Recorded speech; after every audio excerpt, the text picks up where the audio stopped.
There is a direct correlation between how much a home sells for, how close to the list price, or even above the list price it sells for, and how long it has been on the market.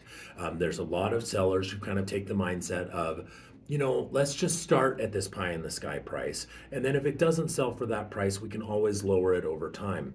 But buyers are going to see it differently. Even if you reduce the price a little bit, they're going to be like, this house has been sitting on the market for 66 days. Well, I bet we can beat them up on the price. I bet we can go in with this low ball offer. I bet they're desperate.